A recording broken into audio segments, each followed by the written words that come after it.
زندگی بخشی، لیکن اس سے بڑی بات یہ ہے کہ بندہ آنے کے بعد اس دنیا سے کامیابی کے ساتھ رخصت ہو۔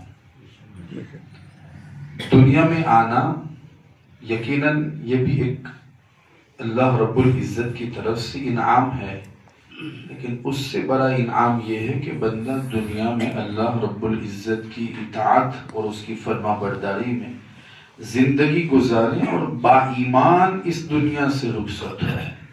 جو شخص اس میں کامیاب ہوا، اللہ رب العزت اس کی آخرت بھی سنوار دے گا اور قبر کی زندگی کو بھی سنوار دے گا۔ ہر شخص کو اس بات کی کوشش کرنی چاہیے کہ وہ اپنے مقصد پر نظر رکھتے ہوئے زندگی گزاریں۔ انسان کا مقصد کیا ہے؟ انسان کا مقصد دنیا میں آ کر صرف کھانا پینا نہیں ہے، ایسے ہی عام لوگوں کی طرح زندگی گزارنا نہیں ہے، بلکہ ہمارا مقصد تخلیق یہی ہے کہ بندہ اپنے رب کا بندہ ہو کر زندگی گزارے اور اس دنیا سے رخصت ہو۔ یہی سب سے بڑی کامیابی ہے۔ دو چیزیں ہیں بندے کو اس دنیا سے رخصت ہونے کے بعد کامیابی اور کامرانی سے ہمکنار کرنے کے حوالے سے۔ ایک تو یہ کہ وہ خود ایمان کی حالت میں اس دنیا سے رخصت ہو۔ قیامت میں بہت سارے لوگ آئیں گے، لیکن وہی کامیاب ہوگا جو قلب سلیم لے کر اس دنیا سے جائے گا، ایمان کے ساتھ۔ رب تبارک و تعالیٰ نے ہم پر جو ایمان جیسی نعمت دے کر احسان فرمایا ہے، اس نعمت کو لے کر بندہ اس دنیا سے رخصت ہوگا تو رب تبارک و تعالیٰ اسے کامیابی اور کامرانی سے ہمکنار فرمائے گا۔ اور وہ کامیابی اور کامرانی کیا ہے؟ رب تبارک و تعالیٰ کے فضل سے، اس کی توفیق اور اس کی عطا سے جنت میں داخل ہو جانا، یہی سب سے بڑی کامیابی ہے۔ اور کامیاب کون ہوگا؟ جو ایمان کے ساتھ جائے گا۔ تو اب ہمارے لیے ضروری ہے کہ اگر اللہ نے ایمان کی دولت سے نوازا ہے، اور یقیناً یہ بہت بڑی نعمت ہے، تو ہم سب اس بات کی کوشش کرتے رہیں اور کوشش کریں کہ ہم اس دنیا میں ایمانی زندگی گزاریں اور اس دنیا سے ایمانی زندگی لے کر جائیں، تاکہ رب تبارک و تعالیٰ کی بارگاہ میں جب ہم پہنچیں تو اللہ رب العزت کی طرف سے ہم سب کو کامیابی اور کامرانی ملے۔ دیکھیں ایمان کتنا اہم ہے۔ ہمارے نزدیک شاید اس کی اہمیت کم ہو گئی ہو، لیکن قرآن اس کی اہمیت کو واضح کر رہا ہے۔ یہ نعمت اتنی بڑی نعمت ہے کہ دنیا کی ساری نعمتیں ایک طرف میرے رب کا دیا ہوا یہ تحفہ، یہ ایمان ایک طرف۔ اس نعمت کے مقابلے میں دنیا کی جتنی بھی نعمت لا کر آپ رکھتے ہیں وہ سب ہینچ ہے، کوئی حیثیت نہیں، سوائے یہ کہ ایک طرف ایمان کی نعمت جو اللہ رب العزت نے بن مانگے ہمیں عطا فرمائی۔ بن مانگے ہے نا، یہ میرے رب کی طرف سے بہت بڑا انعام ہے۔ رب چاہتا جہاں چاہتا پیدا فرما دیتا۔ یہ میرے رب کا کرم ہے کہ کلمہ پڑھنے والوں کے گھر میں پیدا فرمایا، قرآن پڑھنے والوں کے گھر میں پیدا فرمایا، نبی کے نام لینے والوں کے گھر میں پیدا فرمایا، مسلمانوں کی گود میں پیدا فرمایا، ایمان کی زندگی عطا فرمائی۔ یہ میرے رب کا بہت بڑا احسان ہے کہ بن مانگے اس نے ہمیں یہ انعام عطا فرمایا۔ اگر ایمان کے ساتھ نہ ہوتے تو پھر ہم دنیا دیکھ کر، اس کی نشانیاں دیکھ کر اور پھر اس کے شعائر دیکھ کر کیا ہم ایمان لاتے؟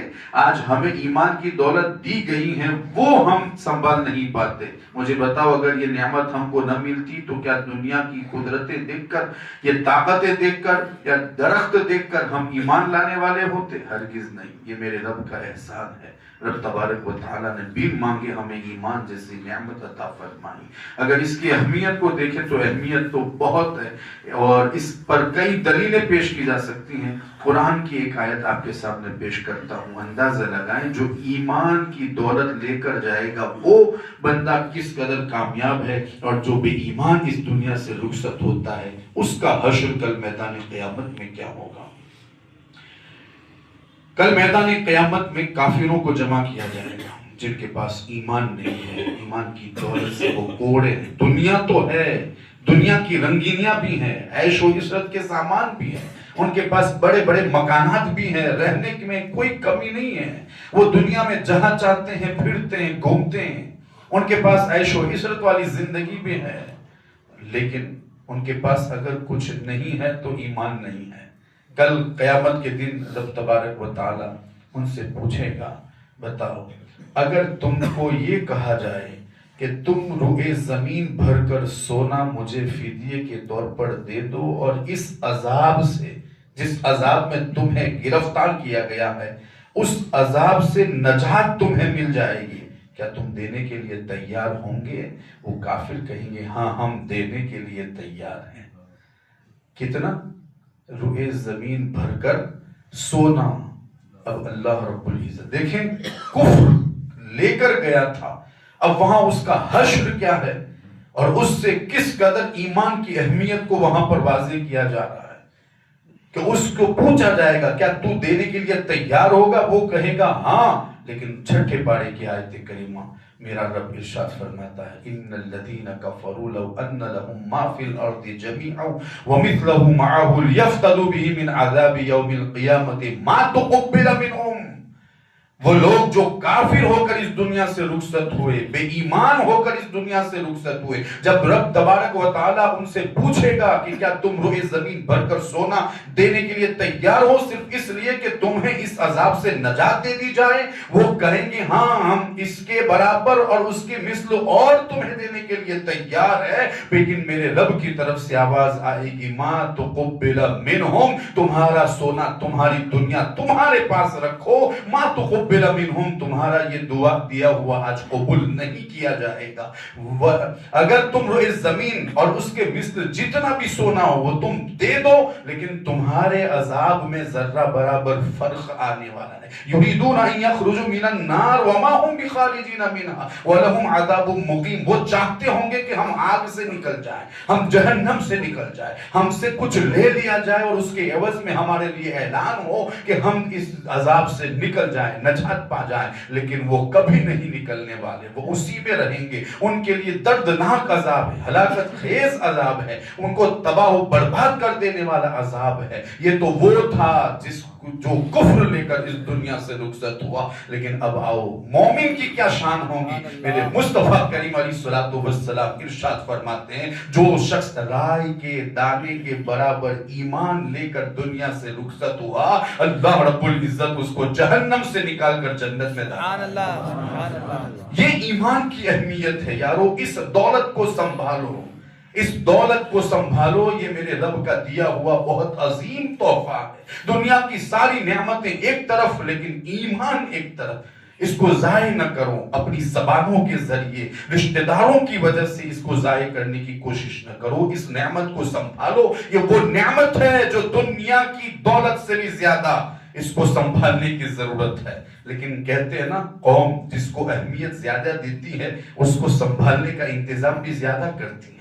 یہی معاملہ ہے آج۔ معاملہ یہ ہے کہ دولت ہم 7 کوٹھریوں میں بند رکھتے ہیں اور اس سے بھی زیادہ بینکوں میں، کیوں؟ ہمارے پاس اس کی اہمیت ہے کہیں چوری نہ ہو جائے۔ یارو دولت سے بھی زیادہ اہم ہے ایمان، اس ایمان کو سنبھالو۔ اور نازک اتنا ہے کہ میرے آقا علیہ الصلوۃ والسلام خود فرماتے ہیں امت محمدیہ پر ایک وقت وہ بھی آئے گا جو صبح میں مومن ہوں گے شام کو کافر، اور شام کو مومن ہوں گے صبح میں کافر۔ اگر ایسا وقت آ رہا ہے تو ہم سب کے لیے ضروری ہے کہ ہم اپنے ایمان کو سنبھالنے کی کوشش کریں، بدعقیدگی سے دور رہیں، اس نعمت کو سنبھالتے ہوئے جائیں، تو پھر الا من اتى اللہ بقلب سلیم کے مصداق ہو جائیں۔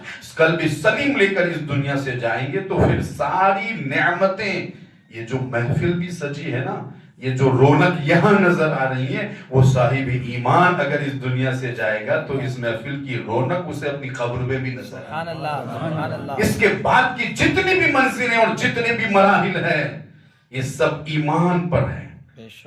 ایمان اگر درست ہے اور ایمان لے کر گیا ہے تو محفل تو بہت بڑی بات ہے۔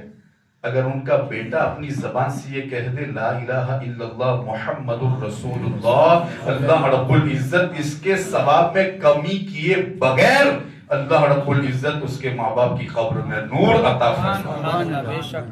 بہت اہم ہے کہ بندہ دنیا میں آ تو گیا ہے، 2 چیزوں کا خیال اس کو کرنا ہے۔ سب سے پہلے تو ایمان لے کر جانا ہے، دوسرا یہ کہ نیک اولاد چھوڑ کر جانا ہے۔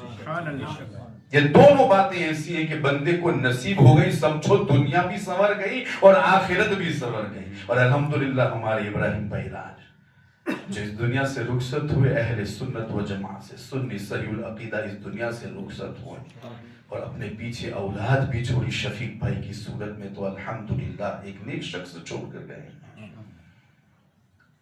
ہر شخص کی کوشش ہونی چاہیے کہ ان دو باتوں پر ضرور غور و فکر کریں.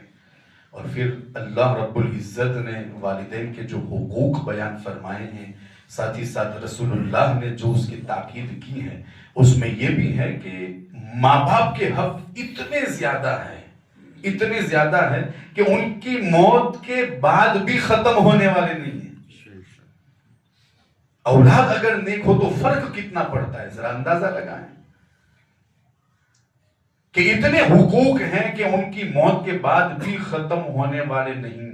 ایک انصاری صحابی رسول اللہ صلی اللہ تعالی علیہ وسلم کی بارگاہ میں پہنچے اور پھر ان سے پوچھا، یا رسول اللہ هل بقی طریق من الاحسان، کیا احسان کا کوئی طریقہ باقی ہے کہ اگر میں آج وہ کام کروں تو میں اپنے ماں باپ کا وفادار کہلاؤں، ماں باپ کا فرما بردار کہلاؤں؟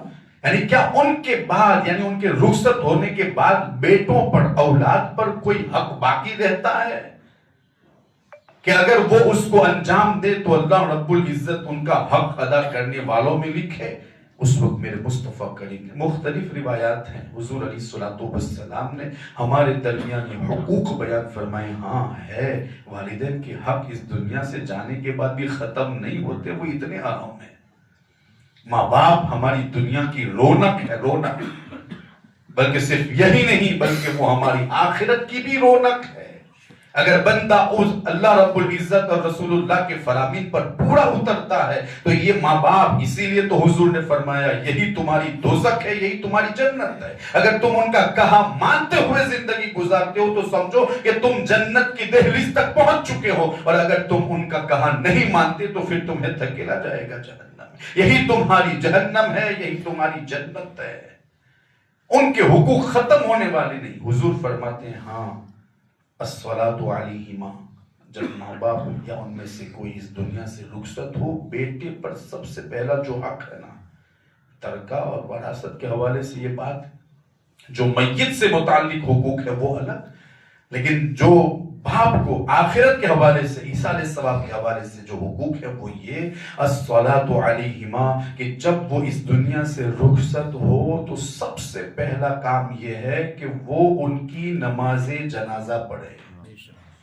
ان کی نماز جنازہ پڑھے، ان کی نماز جنازہ پڑھ کر انہیں ایصال ثواب کرے. گویا کہ اسی وقت سے ان کے لیے دعائے مغفرت کا سلسلہ جاری ہو جاتا ہے. اگر وہ مومن ہے تو پڑھیں ان کی نماز جنازہ. لیکن ہمیں اس پر بھی افسوس ہوتا ہے کہ ہم نے بہت ساری جگہوں پر یہ بھی دیکھا ہے کہ بیٹا دور دور کھڑا ہے، لوگ نماز جنازہ پڑھ رہے ہیں.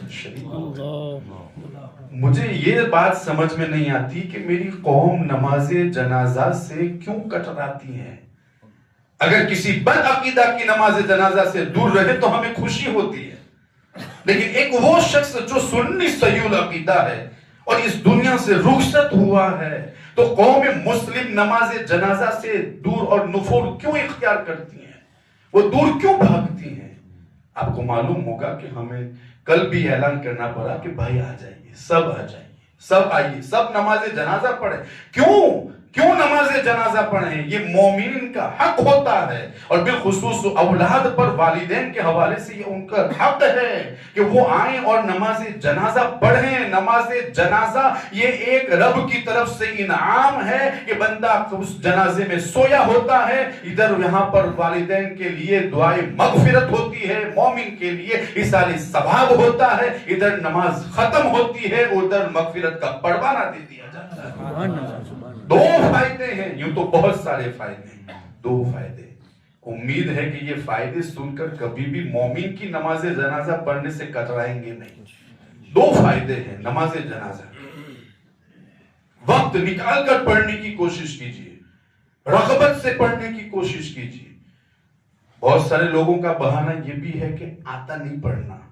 حالانکہ میں یہ سمجھتا ہوں کہ عبادتوں میں نماز کی عبادت میں سب سے آسان نماز نماز جنازہ ہے، جس میں ہمارے فقہاء نے اس کی بھی اجازت دی ہے کہ جو دعا بالغ کی میت پر پڑھی جاتی ہے اگر وہ نہیں آتی تو دعا کی نیت سے سورہ فاتحہ ہی پڑھ لیں تب بھی نماز ادا ہو جائے گی۔ سورہ فاتحہ کتنی رخصت، کتنی آسانی، الدین و سہل اس کا نام ہے۔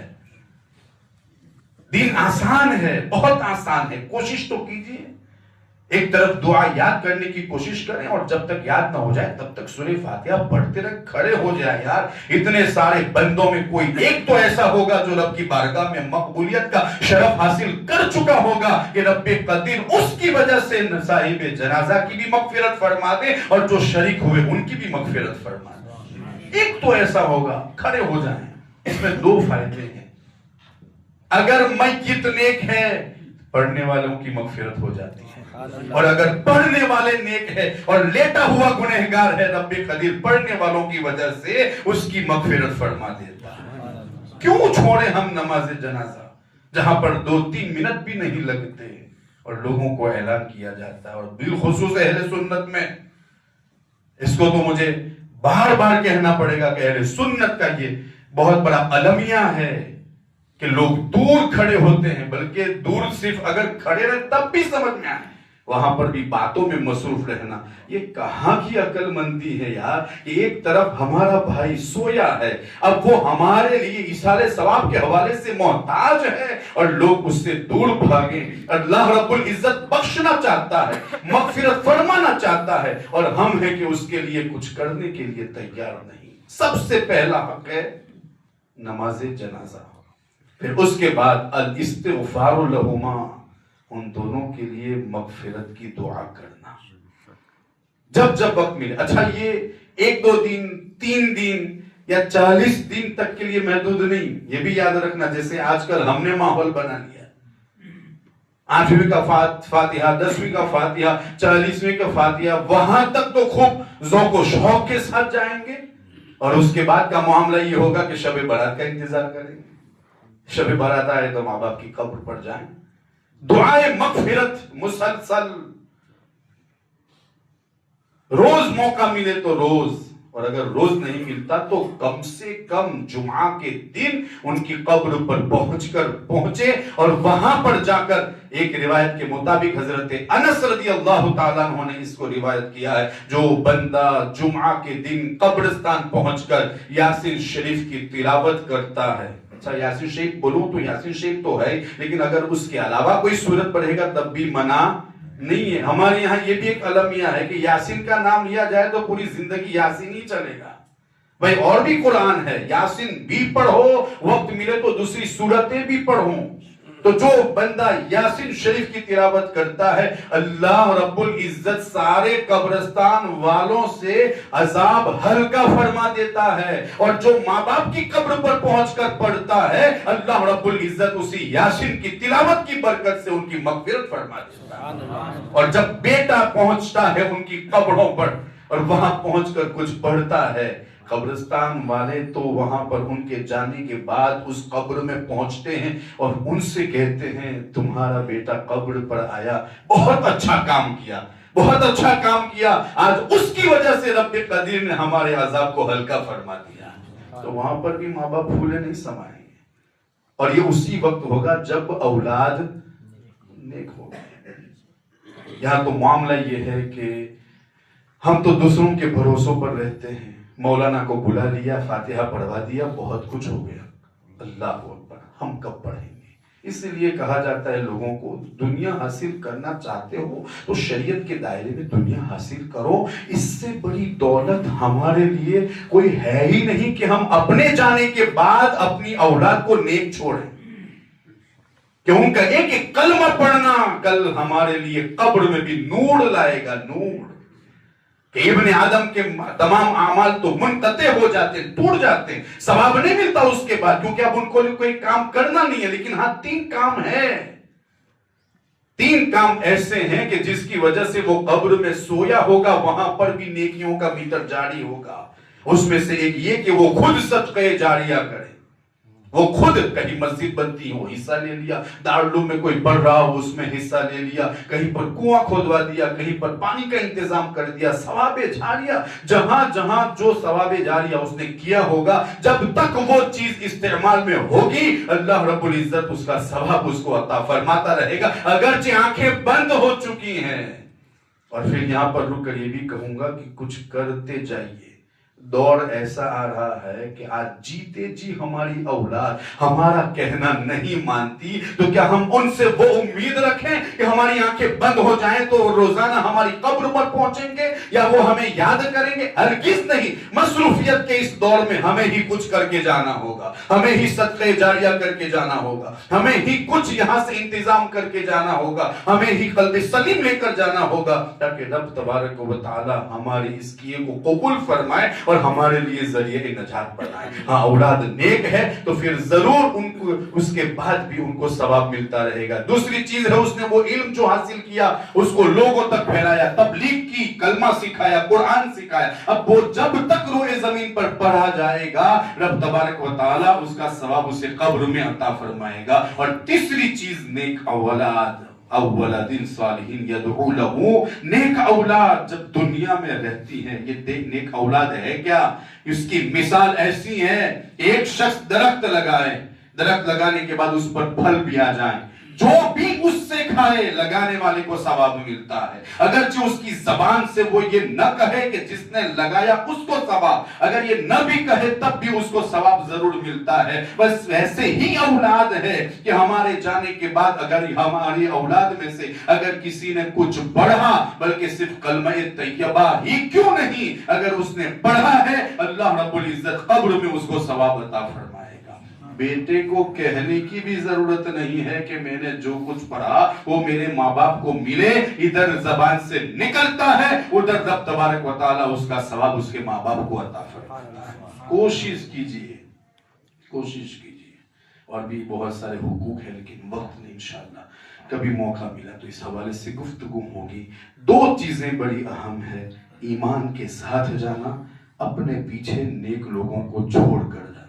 دنیا کی دولت آئے نہ آئے، کوشش یہ کیجئے کہ نیک اولاد ضرور ہاتھ آ جائیں۔ ہماری یہ مختصر سی زندگی بہت جلد ختم ہونے والی ہے، بہت جلد منقطع ہونے والی ہے۔ موت آپ دیکھیں روزانہ نہ جانے کتنی موتیں واقع ہوتی ہیں، پہلے کی بنسبت بیٹھے نہ تھے کہ پھر فون آتا ہے کہ فلاں کا انتقال ہو گیا، ابھی تو مل کر گیا، ابھی تو ملاقات ہوئی۔ زندگی کا کوئی بھروسہ نہیں ہے، مختصر سی اس زندگی کو اور پھر اس میں دنیا میں مصروف ہو کر یا شریعت کی حدوں کو پھلانگتے ہوئے اگر اس کو گزارتے ہیں تو اس زندگی کی وجہ سے ہماری دائمی زندگی کو داؤ پر نہ لگائیں۔ کوشش کیجئے کہ اس زندگی کی وجہ سے ہماری آخرت کی زندگی بھی سنور جائے۔ یہ زندگی بہت جلد ختم ہونے والی ہے، یہ تو میرے رب کا احسان ہے کہ اس نے صحت اور تندرستی عطا فرمائی ہے، ورنہ اگر چاہے ایک رگ بند کر دے پوری دنیا بیکار، ایک رگ اگر بند کر دے دنیا اجڑ جائے گی۔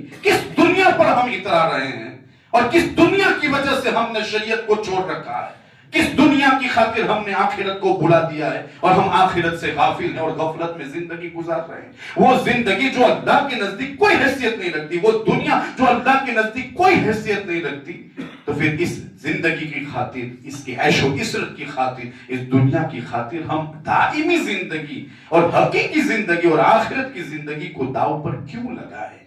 کچھ کیجئے اس زمانے میں، اگر یہ زمانہ یہ حالات ہم کو نصیب ہو گئے ہیں، تندرستی بھی ہیں تو آئیے مسجدوں میں پہنچیے، نماز پڑھیے، اپنے رب کی عبادت کیجئے، راتوں میں اٹھ کر مصلی پر کھڑے ہو کر اپنے بندے ہونے کو ظاہر کیجئے، اپنی عاجزی ظاہر کیجئے، کبھی روئیے، کبھی موقع ملے تو آنسو بہائیے۔ یہ وہ کام ہے جو اللہ کو بڑے پسند ہے، اور یاد رکھنا جو اللہ کی بارگاہ میں مقبول ہو گیا اللہ رب العزت اس کی بھی مغفرت فرما دیتا ہے، گھر والوں کی بھی مغفرت فرما دیتا ہے۔ کوشش کی اللہ رب العزت ہماری اس مجلس کو قبول فرمائے۔